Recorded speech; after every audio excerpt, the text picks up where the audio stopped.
नमस्कार, आप देख रहे हैं न्यूज इंडिया। आपके साथ मैं हूं निदा अहमद और लेकर के हाजिर है अपना खास कार्यक्रम नेशन एट 9। इस बुलेटिन में हम आपको दिखाएंगे देश भर की खबरें, पूरब से पश्चिम तक और उत्तर से दक्षिण तक की तमाम बड़ी खबरें होंगी। हर प्रदेश की खबर होगी। तो चलिए शुरुआत करते हैं खबरों के सिलसिले की।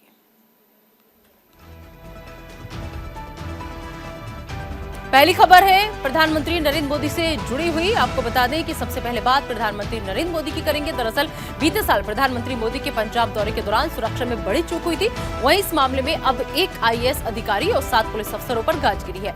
बता दें कि जांच के बाद ये फैसला लिया गया है। दरअसल पिछले साल जब पीएम मोदी पंजाब चुनाव के दौरान प्रचार के लिए गए थे, तब किसानों ने उनके काफिले को बीच सड़क पर रोक दिया था। उसे पीएम की सुरक्षा में बड़ी चूक माना गया था। 20 मिनट के करीब प्रधानमंत्री का काफिला फंसा रहा। तब की चन्नी सरकार ने दावा किया था कि एन वक्त पर पीएम का रूट बदल दिया गया था। वहीं बीजेपी ने कांग्रेस पर सुरक्षा में जानबूझकर चूक को लेकर गंभीर आरोप लगाए थे। अब उसी मामले में 9 पुलिस अधिकारियों पर गाज गिरी है। बताया जा रहा है कि उस समय के chief secretary Anirudh Tiwari, Punjab DGP S Chattopadhyay और साथ ही साथ एसएसपी हरमनदीप सिंह, तब के डिप्टी आईजी सुरजीत सिंह को दोषी पाया गया है। अगली खबर केंद्रीय कर्मचारियों को लेकर है। अगर आप केंद्र सरकार के कर्मचारी हैं या फिर आपके परिवार में कोई भी केंद्रीय कर्मचारी है तो ये खबर आपको खुश कर देगी। केंद्रीय कर्मचारियों की तरफ से महंगाई भत्ते की बढ़ोतरी पर किया जाने वाला इंतजार अगले 24 घंटे में पूरा होने वाला है, क्योंकि आज होने वाली मोदी कैबिनेट की बैठक में महंगाई भत्ते की बढ़ोतरी को मंजूरी दी जाएगी। माना जा रहा है कि पिछले 6 महीने के AICPI आधार पर महंगाई भत्ते में 4% का इजाफा होगा। मौजूदा DA 38% है। आने वाले समय में ये बढ़कर 42% हो जाएगा। आपको बता दें सरकार की तरफ से बढ़ा हुआ महंगाई भत्ता जनवरी 2023 से लागू होगा। मार्च की सैलरी में कर्मचारियों को 2 महीने का एरियर भी मिलेगा। वहीं महंगाई भत्ते को लेकर अगर बात करें तो अगर किसी की बेसिक सैलरी 18,000 रुपए है तो कुल बढ़ोतरी 720 रुपए महीने के हिसाब से होगी। यानी जनवरी और फरवरी का एरियर 1440 रुपए होगा। वहीं अगर आपकी बेसिक सैलरी 25,000 रुपए है तो आपको फिलहाल 9,500 रुपए महंगाई भत्ता मिल रहा होगा। लेकिन DA जब बढ़कर 42% हो जाएगा तो ये 10,500 रुपए हो जाएगा। यानी सालाना आपकी सैलरी में 12,000 रुपए का इजाफा होगा। तो बता दें आपको कि है ना, ये केंद्रीय कर्मचारियों के लिए खुशी की बात। अगली खबर कर्नाटक से है, जहां चुनाव के ऐलान से पहले सियासी सरगर्मी तेज हो गई है। सभी दलों ने अपना एक्टिवनेस जो है उसको बढ़ा दिया है। सभी दल एक्टिव नजर आ रहे हैं। बीजेपी की तरफ से पीएम मोदी ने खुद ही कमान संभाली हुई है। मार्च महीने में पीएम मोदी 2 बार कर्नाटक दौरे पर जाएंगे। पीएम मोदी 25 मार्च को 4 विजय संकल्प रैलियों के समापन पर बता दें आपको कि दावनगिरी में एक बड़ी रैली को संबोधित करेंगे। उससे पहले 21 या 22 मार्च को भी सरकारी कार्यक्रमों के लिए पीएम मोदी राज्य के दौरे पर जा सकते हैं। 3 दिन पहले PM Modi Bengaluru Mysore express way का उद्घाटन करने गए थे। ये एक्सप्रेस वे 118 किलोमीटर लंबा है, जिसे लगभग 8,480 करोड़ रुपए की लागत से तैयार किया गया है। बता दें कि मई में कर्नाटक में विधानसभा के चुनाव होने हैं। अगली खबर दिल्ली से, जहां उत्तर प्रदेश के मुख्यमंत्री योगी आदित्यनाथ ने पीएम मोदी से मुलाकात की। इस दौरान दोनों नेताओं के बीच कई मुद्दों पर चर्चा हुई। प्रधानमंत्री से योगी की ये मुलाकात आदित्यनाथ सरकार के 1 साल पूरा होने के कुछ दिन पहले हुई है। यूपी के मुख्यमंत्री के रूप में आदित्यनाथ का ये दूसरा कार्यकाल है। वहीं सीएम योगी ने शंभुनाथ द्वारा लिखित भक्ति आंदोलन और उत्तर धार्मिक संकट पुस्तक पीएम मोदी को भेंट की। बता दें कि 25 मार्च को योगी सरकार के दूसरे कार्यकाल का 1 साल पूरा होने जा रहा है। इसको लेकर बीजेपी ने तैयारियां शुरू कर दी हैं। योगी 2.0 का पहला साल पूरा होने पर सीएम योगी लखनऊ में प्रेस कॉन्फ्रेंस भी करेंगे। और खबरों में एक बार फिर से रुक करते हैं दिल्ली की खबरों का, जहां पर आज सुबह विपक्ष की 18 पार्टियां अडानी मामले पर सरकार को घेरने के लिए बैठक करेंगी। ये बैठक सुबह 10 बजे संसद भवन में होगी। इसी दौरान विपक्ष के नेताओं के यहां CBI और ED के रेड को लेकर भी चर्चा की जा सकती है। सूत्रों के हवाले से कहा यह जा रहा है कि बैठक में ED ऑफिस में मार्च करने के प्रस्ताव पर विचार किया जा सकता है। बैठक में हिंडनबर्ग रिपोर्ट को लेकर JPC जांच को सदन में उठाने को लेकर चर्चा की जा सकती है। बजट सत्र के दूसरे चरण में विपक्षी दल अडानी मामले को लेकर सदन में चर्चा की लगातार मांग कर रहे हैं। अगली खबर मध्य प्रदेश से, जहां मध्य प्रदेश के विधानसभा चुनाव की तैयारियों में सभी राजनीतिक पार्टियों ने कमर कस ली है। वहीं भोपाल के दशहरा मैदान में आयोजित आम आदमी पार्टी की सभा में दिल्ली के मुख्यमंत्री और आप पार्टी के संरक्षक अरविंद केजरीवाल ने मध्य प्रदेश की 230 सीटों पर चुनाव लड़ने का ऐलान कर दिया है। केजरीवाल ने कहा कि जिस तरह से हमने दिल्ली और पंजाब को बदला है, उसी तरह मध्य प्रदेश को भी बदलेंगे। वहीं उन्होंने आगे कहा कि कांग्रेस और बीजेपी ने मध्य प्रदेश पर राज किया है, लेकिन इन दोनों पार्टियों ने बराबरी से मध्य प्रदेश को लूटा है। बता दें कि आम आदमी पार्टी के आ जाने से इस बार का मुकाबला तिरिकोड़िया हो सकता है। इस मौके पर पंजाब के मुख्यमंत्री भगवंत मान भी उनके साथ थे। कार्यक्रम को संबोधित करते हुए सीएम केजरीवाल ने कहा कि आम आदमी पार्टी से मोदी डरते हैं, क्योंकि आगामी लोकसभा चुनाव में भी आम आदमी पार्टी बीजेपी के लिए परेशानी बनेगी। उन्होंने सभा के दौरान कहा कि एमपी में बेरोजगारी और भ्रष्टाचार बड़ी समस्या है। इसके साथ ही सीएम शिवराज पर हमला बोलते हुए कहते हुए नजर आए कि मामा भी एमपी के लिए समस्या बन गए हैं। और एक बार फिर से बात मध्य प्रदेश की, जहां मुख्यमंत्री शिवराज सिंह चौहान की अध्यक्षता में कैबिनेट की बैठक हुई, जिसमें 1 जनवरी 2023 से सरकारी सेवकों और पेंशनर्स को महंगाई भत्ते में 4% का इजाफे को मंजूरी मिल गई है। साथ ही जिला पेंशनर कार्यालय निवाड़ी में खोले जाने का भी फैसला लिया गया है। नर्मदा घाटी विकास प्राधिकरण के प्रशासनिक न्याय के पद को एक्सटेंशन देने के फैसले पर भी मोहर लगी है।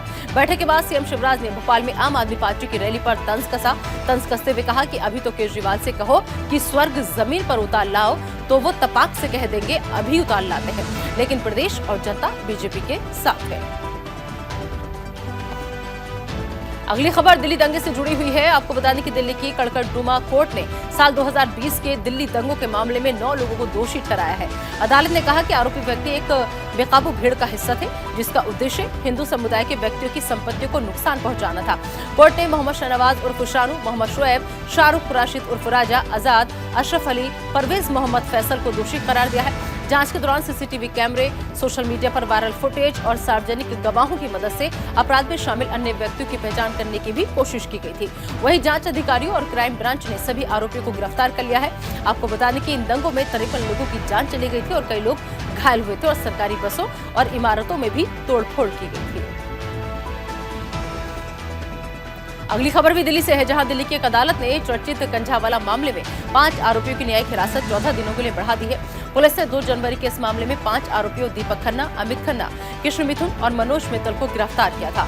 अदालत ने यह फैसला आरोपियों की पेशी के बाद सुनाया। इस केस के 2 अन्य आरोपी आशुतोष भारद्वाज और अंकुश को इससे पहले अदालत से बेल मिल चुकी है। 20 साल की अंजलि की मौत 31 दिसंबर की रात उस वक्त हुई जब उनकी स्कूटी एक कार से टकरा गई थी। हादसे के बाद अंजलि कार के नीचे फंस गई थी और उसे कथित तौर पर सुल्तानपुर से कंझावाला तक करीब 12 किलोमीटर तक आरोपी घसीटते ले गए थे। अगली खबर महाराष्ट्र से है, जहां विधानसभा अध्यक्ष राहुल नार्वेकर ने संजय राउत के लिखित स्पष्टीकरण देने के लिए और समय देने के अनुरोध को स्वीकार कर लिया है। संजय राउत को पहले 3 मार्च तक अपना जवाब पेश करने के लिए कहा गया था। अब उन्हें एक बार फिर से स्पष्टीकरण देने के लिए 20 मार्च तक का समय दिया गया है। आपको बता दें कि संजय राउत की टिप्पणी पर पिछले महीने उस समय हंगामा खड़ा हो गया था, जब उन्होंने राज्य के विधानमंडल को चोर मंडल करार दिया था। सत्तारूढ़ बीजेपी और शिवसेना के विधायकों ने विधानसभा अध्यक्ष को उनके खिलाफ विशेष अधिकार हनन प्रस्ताव का नोटिस सौंपा था। अब बिहार की सियासत से जुड़ी खबरों पर नजर डालते हैं। आपको बता दें कि बिहार के डिप्टी सीएम तेजस्वी यादव की मुश्किलें बढ़ती नजर आ रही हैं। सीबीआई ने लैंड फॉर जॉब स्कैम मामले में तेजस्वी यादव को तीसरी बार समन भेजा था। सीबीआई ने बीते दिन तेजस्वी यादव को समन भेजकर पूछताछ के लिए बुलाया था, लेकिन वो विधानसभा की कार्यवाही की वजह से नहीं गए। अब माना जा रहा है कि तेजस्वी यादव के खिलाफ सीबीआई सख्त कदम उठा सकती है। इससे पहले तेजस्वी को सीबीआई द्वारा 2 बार पूछताछ के लिए बुलाया गया था, लेकिन वो दोनों बार भी नहीं गए थे। नौकरी के बदले जमीन रजिस्ट्री कराने के मामले में लालू परिवार की मुश्किलें लगातार बढ़ती जा रही हैं। वहीं लैंड्स फॉर जॉब मामले में सीबीआई ने लालू परिवार समेत कुल 16 लोगों को समन जारी कर विशेष सीबीआई कोर्ट में 15 मार्च 2023 को पेश होने के आदेश दिए। अगली खबर भी बिहार की सियासत से जुड़ी हुई है, जहां जेडीयू में उठा पटक का दौर लगातार जारी है। जेडीयू को छोड़कर करीब 18 लोग उपेंद्र कुशवाहा की नई पार्टी राष्ट्रीय लोक जनता दल में शामिल हो गए। इस दौरान पार्टी के प्रमुख उपेंद्र कुशवाहा ने एक बार फिर जेडीयू पर निशाना साधा। वहीं उपेंद्र कुशवाहा ने कहा कि जेडीयू कमजोर हो रही है और जेडीयू के भीतर जो लोग पार्टी को मजबूत करना चाहते हैं उन्हें दरकिनार किया जा रहा है। वहीं उपेंद्र कुशवाहा ने सीएम नीतीश पर निशाना साधते हुए कहा कि महागठबंधन की स्थिति बहुत ही खराब है। नीतीश कुमार ईडी और सीबीआई के मामले में भी कुछ बोलने को तैयार नहीं है, जबकि मामला गंभीर है। नीतीश कुमार क्यों चुप है? नीतीश कुमार जीरो टॉलरेंस की बात करते हैं, लेकिन उन्होंने अपनी राजनीतिक कमाई को बर्बाद कर दिया है। अगली खबर झारखंड से है, जहां विधानसभा के बजट सत्र के दौरान सीएम हेमंत सोरेन ने कैबिनेट की बैठक बुलाई। ये बैठक शाम 5 बजे से प्रोजेक्ट भवन सभागार में विधानसभा की कार्यवाही के बाद शुरू होगी। बैठक में कई महत्वपूर्ण फैसले लिए जाने की संभावना है। इसके अलावा नई नियोजन नीति के तहत कई विभागों की नियमावली में भी बदलाव होगा, जिसमें मैट्रिक और इंटर झारखंड के शैक्षणिक संस्थानों से ही करने की बाध्यता को समाप्त किया जाएगा। इस बैठक में सदन में पेश किए जाने वाले विधेयकों को मंजूरी दी जाएगी और बैठक में नगर विकास विभाग से संबंधित झारखंड नगर पालिका संपत्ति कर नियमावली 2022 के नियम 4 और 6 में संशोधन की मंजूरी दी जा सकती है। साथ ही केंद्र प्रायोजित समेकित बाल संरक्षण योजना का संचालन पुनरीक्षित मिशन वात्सल्य योजना के तहत करने की मंजूरी का प्रस्ताव को भी मंजूरी मिल सकती है। अगली खबर दिल्ली से, जहां आज लालू परिवार के कई सदस्य दिल्ली के राउस एवेन्यू कोर्ट में पेश होंगे। बता दें कि लालू परिवार सहित 14 आरोपियों को समन जारी किया गया था। सीबीआई इस मामले में पिछले दिनों लैंड फॉर जॉब स्कैम में चार्जशीट दाखिल कर चुकी है। सीबीआई और ईडी के रडार पर लगातार लालू परिवार बना हुआ है। दिल्ली में आज लालू के साथ मीसा भारती, राबड़ी देवी की पेशी होगी। इससे पहले सीबीआई राबड़ी आवास और तेजस्वी के साथ मीसा भारती के आवास पर छापेमारी कर चुकी है। एजेंसी लालू परिवार को लेकर कई बड़े दावे कर चुकी है। मीडिया रिपोर्ट्स के मुताबिक कई लोगों से लालू यादव ने बाजार से कम कीमत पर जमीन ली है। और अब अगली खबर उन मरीजों के लिए जिनका अंग ट्रांसप्लांटेशन कराने होते हैं। और दरअसल बता दें आपको कि कल केंद्र सरकार ने राज्यसभा में कहा कि अंग ट्रांसप्लांट की जरूरत वाले मरीज अब देश के किसी भी राज्य में अपना रजिस्ट्रेशन करा सकते हैं। इससे पहले दरअसल मरीज के रजिस्ट्रेशन के लिए राज्य के निवासी होने की शर्त जो थी वो लागू थी, जिसे अब हटा दिया गया है। स्वास्थ्य और परिवार कल्याण राज्य मंत्री भारती प्रवीण पवार ने एक सवाल के लिखित जवाब में राज्यसभा में ये जानकारी साझा की। भारती ने कहा कि केंद्र सरकार अंग दान या फिर ट्रांसप्लांट के लिए एक राष्ट्र एक नीति को उद्देश्य को लेकर काम कर रही है। वहीं केंद्रीय स्वास्थ्य सचिव राजेश भूषण ने बताया कि कोरोना काल के बाद देश में ऑर्गन ट्रांसप्लांट के मामलों में भारी बढ़ोतरी देखने को मिली है। आंकड़ों के मुताबिक साल 2022 में पहली बार एक साल के वक्त में 15,000 से ज्यादा ट्रांसप्लांट के मामले दर्ज हुए हैं। अगली खबर पश्चिम बंगाल से, जहां पशु तस्करी के मामले में ईडी ने बड़ी कार्रवाई की है। बीते दिन करीब 9 घंटे की पूछताछ के बाद ईडी ने मुख्य आरोपी टीएमसी नेता अनुव्रत मंडल के अकाउंटेंट मनीष कोठारी को गिरफ्तार कर लिया है। अनुव्रत मंडल पहले से ही जेल में बंद है। मनीष को कोर्ट में पेश किया जाएगा। इस दौरान ईडी अदालत से मनीष की रिमांड की भी मांग कर सकती है। गिरफ्तारी के बाद ईडी सूत्रों का कहना है कि मनीष बार बार अपने बयान से पलट रहा था। साथ ही ईडी ने उन पर जांच में सहयोग नहीं करने का आरोप लगाया। ईडी का आरोप है कि मनीष के पास अनुव्रत और उनकी बेटी सुकन्या की बेनामी संपत्तियों की जानकारी है। और चलिए आगे बढ़ते और खबरों में रुक कर लेते हैं उत्तर प्रदेश का, जहां पर रामपुर में प्रशासन ने सपा नेता आजम खान के रामपुर पब्लिक स्कूल को सील कर दिया। यूपी सरकार ने बीते दिनों रामपुर पब्लिक स्कूल की लीज खत्म कर दी थी। सरकार ने इस भवन को मौलाना मोहम्मद अली जौहर शोध संस्थान के लिए बनवाया था, लेकिन साल 2015 में इसे आजम खान के मौलाना मोहम्मद अली जौहर ट्रस्ट को 100 रुपये सालाना लीज पर दे दिया गया। इसके बाद ट्रस्ट ने इसमें रामपुर पब्लिक स्कूल खोल दिया। पिछले दिनों सरकार ने इसकी लीज खत्म कर दी और साथ ही भवन को कब्जा मुक्त कराने के आदेश प्रशासन को दिए। प्रशासन ने खाली करने के लिए ट्रस्ट को नोटिस दिया, लेकिन इसके बाद भी खाली नहीं किया गया। अगली खबर हरियाणा से है, जहां चरखी दादरी में सीएम मनोहर लाल ने हरियाणा पशुधन प्रदर्शनी के समापन समारोह में शिरकत की। इस मौके पर सीएम मनोहर लाल ने कहा कि गौशालाओं में पशुओं की देखभाल और सुरक्षा के लिए हरियाणा सरकार 6 पशु चिकित्सा पॉलीक्लिनिक स्थापित करेगी। हमारी संस्कृति में गायों का धार्मिक महत्व है और धार्मिक ग्रंथों में गाय को मां का दर्जा दिया गया है। मुख्यमंत्री ने कहा कि वित्त वर्ष 2023-24 के लिए हरियाणा गौ सेवा आयोग का बजट 40 करोड़ रुपए से बढ़ाकर 400 करोड़ रुपए करने के अलावा राज्य सरकार मवेशियों की रक्षा के लिए समर्पित प्रयास कर रही है। अगली खबर छत्तीसगढ़ से, जहां आज रायपुर में पीएम आवास के हितग्राहियों को आवास दिलाने की मांग को लेकर बीजेपी आज विधानसभा का घेराव करेगी।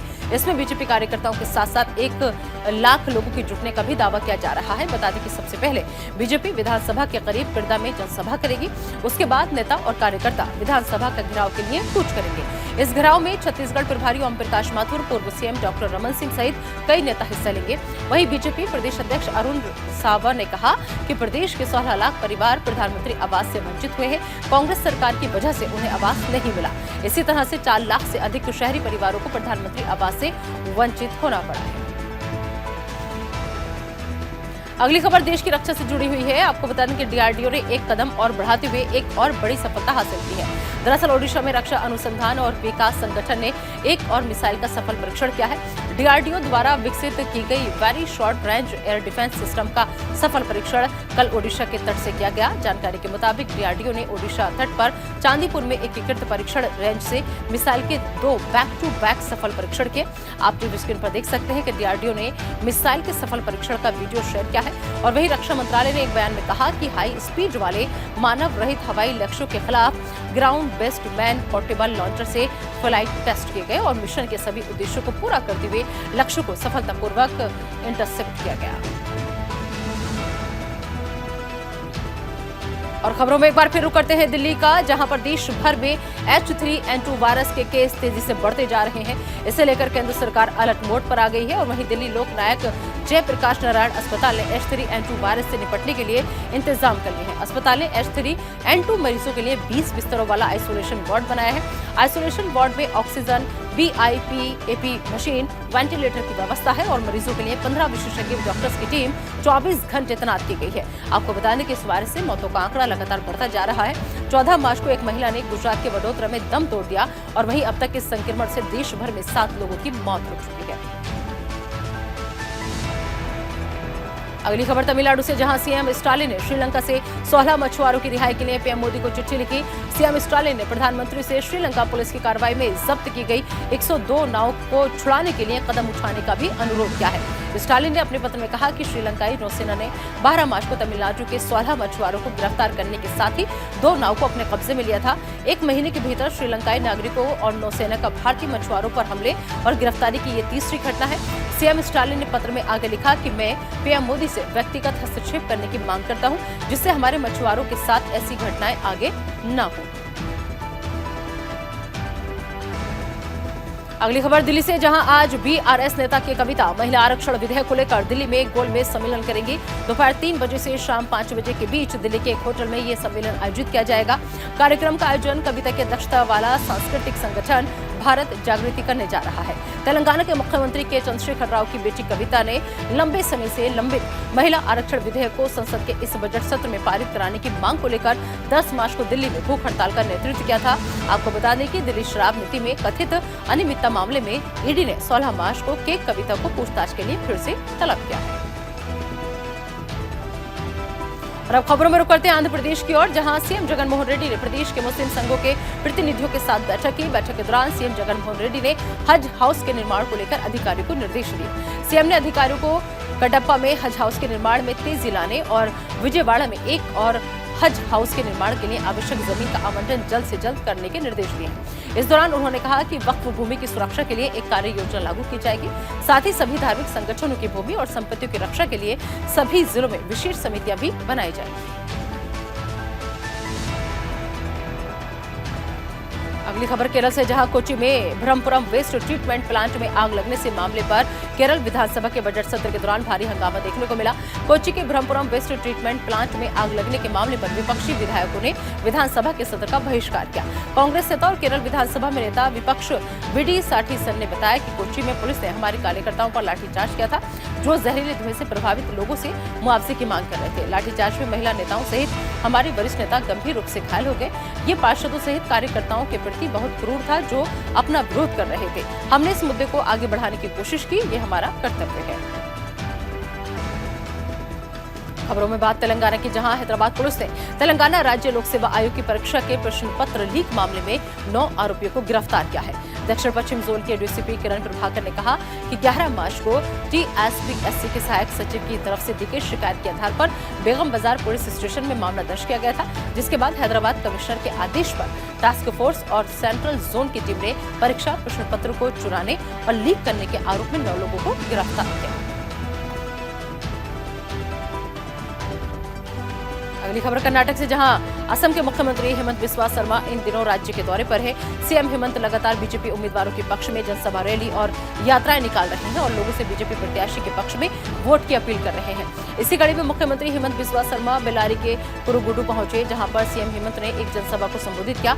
इस दौरान उन्होंने कहा कि पीएम मोदी के नेतृत्व में देश विकास की राह पर चल रहा है। राम मंदिर का निर्माण भी तेजी से हो रहा है।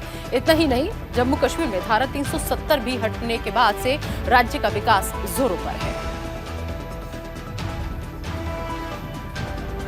और अब खबरों में रुक करते हैं नॉर्थ ईस्ट राज्य त्रिपुरा का, जहां पर अगरतला में मुख्यमंत्री माणिक साहा विजय उत्सव में शामिल हुए।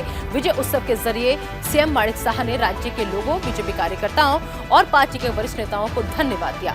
साथ ही सीएम माणिक साहा ने प्रधानमंत्री नरेंद्र मोदी और बीजेपी अध्यक्ष जेपी नड्डा का भी धन्यवाद किया। सीएम माणिक साहा ने कहा कि राज्य की जनता ने डबल इंजन की सरकार के काम को सराहा और ये उसी का नतीजा है कि एक बार फिर से त्रिपुरा में बीजेपी की सरकार बनी है। सीएम ने आगे कहा कि हमारी सरकार ने जनता से जो भी वादे किए उनको हम पूरा करेंगे।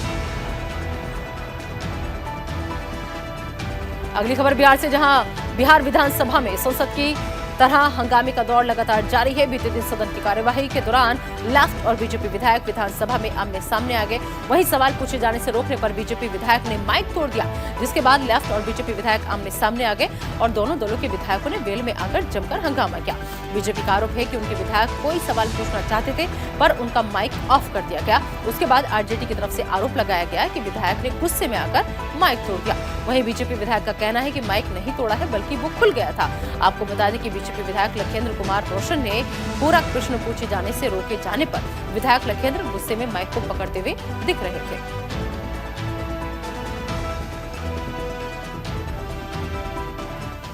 तो रशिया 9 में देश दुनिया का हाल आपने जाना फटाफट अंदाज में। और चलिए अब एक बड़ी खबर आप तक हम पहुंचा दें। दरअसल आपको बता दें कि इमरान खान पर गिरफ्तारी की तलवार जो है वो लगातार लटक रही है। किसी भी वक्त इमरान की गिरफ्तारी हो सकती है। तो अहम खबर, बड़ी खबर, इमरान खान का नवाज शरीफ पर जोरदार हमला इस बीच सामने आया है। इमरान ने कहा कि मुझे जेल में डालना लंदन प्लान का हिस्सा है। तो इस वक्त की अहम खबर, दरअसल आपको बता दें कि सबके पीछे इमरान खान जो है वो नवाज शरीफ को दोषी करार दे रहे हैं। उन्होंने साफ साफ लिखा कि मुझे जेल में डालने का जो प्लान है वो लंदन प्लान का हिस्सा बताया जा रहा है। तो इमरान खान पर गिरफ्तारी की तलवार लगातार जो है वो लटकी हुई है। कल भी पाकिस्तान में लगातार माहौल जो था वो काफी खराब था। इमरान के समर्थक जो थे वो लगातार सड़कों पर थे और वो लगातार इमरान को सपोर्ट करते हुए नजर आ रहे थे। और शायद यही वजह थी क्योंकि पुलिस ने पूरी तैयारी कर ली थी। पुलिस वहां पर पहुंच भी गई थी जहां पर इमरान थे। इससे पहले भी इमरान के घर तक पुलिस की टीम, प्रशासन के लोग पहुंच गए थे, आला अधिकारी पहुंच गए थे, लेकिन गिरफ्तारी नहीं हो पाई थी। लेकिन इमरान खान पर गिरफ्तारी की तलवार लगातार जो है वो लटक रही है। और अब ऐसे में खबर यह है कि इमरान की गिरफ्तारी किसी भी वक्त हो सकती है। तो इस बीच इमरान खान ने नवाज शरीफ पर भी जोरदार हमला जो है वो बोला है, क्योंकि इसके पीछे नवाज शरीफ को जिम्मेदार ठहराते हुए इमरान नजर आए। उन्होंने कहा कि मुझे जेल में डालना लंदन प्लान का हिस्सा है। और एक और बड़ी खबर आप तक पहुंचा दें। आपको बता दें कि छपरा में पुलिस के हाथ बड़ी सफलता लगी है। किडनैप हुए आरजेडी नेता को पुलिस ने छुड़ा लिया है। कल दरअसल आरजेडी नेता को किडनैप किया गया था। 2 बदमाश आए थे, जबरदस्ती स्कॉर्पियो में बिठा करके अपने साथ ले गए थे। लेकिन अब इस बीच पुलिस के हाथ की बड़ी सफलता कि जो किडनैप हुए थे आरजेडी नेता, उनको पुलिस ने छुड़ा लिया है। और 2 बदमाश इस दौरान गिरफ्तार भी हो गए हैं। स्कॉर्पियो भी, जिस स्कॉर्पियो में उनको किडनैप करके ले जाया गया था, वो स्कॉर्पियो भी बरामद हो गई। बाकी अन्य अपराधियों की तलाश में फिलहाल छापेमारी जो है वो लगातार जारी है। तो जमीन विवाद में सुनील राय का अपहरण हुआ था और कल यह अहम खबर आई थी कि आरजेडी के नेता को 2 बदमाश आते हैं, स्कॉर्पियो से उनको किडनैप करके ले जाते हैं। लेकिन फिलहाल छपरा पुलिस ने बड़ी कामयाबी हासिल की है। किडनैप हुए आरजेडी नेता को पुलिस ने छुड़ा लिया है। और न सिर्फ पुलिस ने आरजेडी नेता को छुड़ाया है, बल्कि 2 बदमाशों को भी गिरफ्तार किया है। साथ ही साथ जिस स्कॉर्पियो में उनको किडनैप करके ले जाया गया था, वो स्कॉर्पियो भी जब्त कर ली गई है। और इनके अलावा बाकी जो अन्य अपराधी हैं उनकी तलाश में लगातार छापेमारी जो है वो पुलिस की तरफ से की जा रही है। तो जमीन विवाद, दरअसल इसके पीछे वजह बताई जा रही है कि जमीन विवाद के चलते आपको बता दें कि आरजेडी नेता सुनील को किडनैप जो था वो किया गया था। तो इसके पीछे, किडनैपिंग के पीछे जमीनी विवाद जो है वो बताया जा रहा है। हालांकि 2 बदमाश गिरफ्तार किए जा चुके हैं, उनसे पूछताछ की जा रही है, उनसे पुलिस समझने की कोशिश कर रही है कि बाकी अन्य अपराधी जो है वो कहां पर है। और उनकी बताई हुई जगह पर लगातार सघन चेकिंग अभियान भी चलाया जा रहा है। जगह जगह छापेमारी की जा रही है, तलाशी अभियान पुलिस का लगातार जारी है। तो फिलहाल कल खबर आती है कि आरजेडी नेता को गिरफ्तार कर लिया। आज खबर ये कि पुलिस को बड़ी कामयाबी मिली है, क्योंकि किडनैप हुए आरजेडी नेता को पुलिस ने छुड़ा लिया है बदमाशों के कब्जे से। तो 2 बदमाश इस दौरान गिरफ्तार भी हुए हैं, जिस स्कॉर्पियो में उनको किडनैप करके ले जाया गया था वो स्कॉर्पियो गाड़ी भी बरामद हो गई है। अब पुलिस जो बदमाश गिरफ्तार हुए हैं उनसे पूछताछ कर रही है ताकि बाकी और अपराधियों तक भी पुलिस के हाथ पहुंच पाए। तो जमीन विवाद इसके पीछे वजह बताई जा रही है। तो फिलहाल इस बुलेटिन में अभी के लिए इतना ही। आप दीजिए इजाजत, लेकिन बने रहिए न्यूज़ इंडिया के साथ।